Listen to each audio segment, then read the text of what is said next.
Nagpur MD तस्करी के एक बड़े रैकेट का हाल ही में पुलिस ने पर्दाफाश किया। इस रैकेट में शामिल एक और आरोपी को पचपावली पुलिस ने धर दबोचा। आरोपी शुभम पंडारी खापेकर पचपावली निवासी को गिरफ्तार करने के बाद पचपावली पुलिस ने अजनी के हवाले कर दिया है। आरोपी शुभम खापेकर 24.15 लाख रुपए की एमडी जब्त प्रकरण में फरार आरोपी था। इसकी अजनी पुलिस को तलाश थी। गत दिनों आरोपी शाखा पुलिस विभाग के दस्ते ने मादक पदार्थ विरोधी दस्ते ने 241 ग्राम 5 मिलीग्राम एमडी जब्त की थी। इसकी कीमत करीबन 24,15,000 रुपये बताएगी।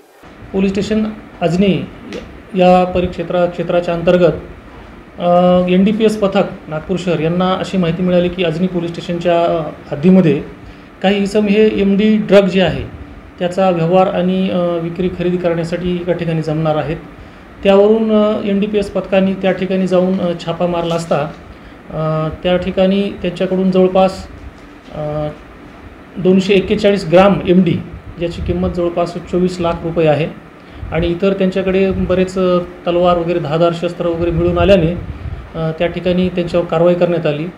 घटनास्थळावरती एकूण 6 आरोपी होते, परंतु 2 आरोपी त्यावेळी संबंधित अधिकारी आणि पथकांना त्यांनी ताब्यात घेतले। त्या ठिकाणाहून 4 आरोपी फरार झाले होते। तर 4 आरोपीमध्ये एक आरोपी जो आहे जो पोलीस स्टेशन पाचपावली हद्दीमध्ये राहतो तो पण त्यामध्ये इन्व्हॉल्व होता आणि तो पळून गेलेला होता।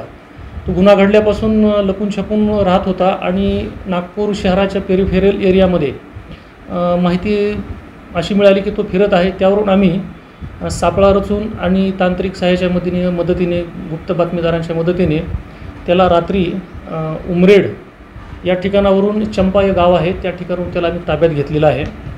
त्याचं नाव आहे शुभम पंढरी खापेकर।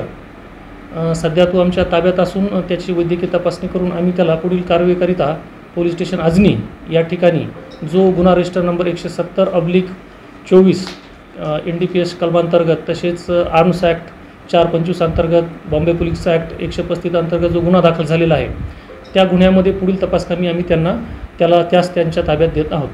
त्याच्याकडे आम्ही विचारपूस केलेली आहे, परंतु अधिक तपास जो आहे तो अजनी पोलीस स्टेशनच्या अधिकाऱ्यांना आम्ही संयुक्त करून त्यामधून लवकरात लवकर निष्पन्न होईल की त्यांनी ती MD कुठून आणलेली आहे किंवा पुढे कुठे ते विकणार होते त्याबद्दल तपास चालू आहे। या तपासासाठी आम्हाला माननीय DCP साहेब झोन 3 यांनी तसेच ACP मॅडम तसेच आमचे वरिष्ठ पोलीस निरीक्षक श्री बाबूराव राज साहेब या सर्वांनी मार्गदर्शन केलं, त्यामुळेच हे आमच्या पथकाकडून ही कारवाई होऊ शकलेली आहे। आपल्या पथकामध्ये कोण कोण होते सर आपल्या या पथकामध्ये पोलीस नाईक किशोर गरवारे, पोलीस हवालदार सुरेंद्र तायडे, नाईक पोलीस शिपाई Vilas Chavan, police constable Pankaj Dabre, police constable Rakesh Kumar Singh, police constable Prashant Kosare तसेच सायबर झोन 3चे जे नेमणुकीस असलेले महेंद्र सेलुकर यांनी या ठिकाणी आम्हाला खूप चांगल्या प्रकारे सहकार्य केलेलं आहे, त्यामुळे ही आमची कारवाई यशस्वी होऊ शकलेली आहे। महाराष्ट्र TV 24 के लिए ब्यूरो रिपोर्ट नागपुर।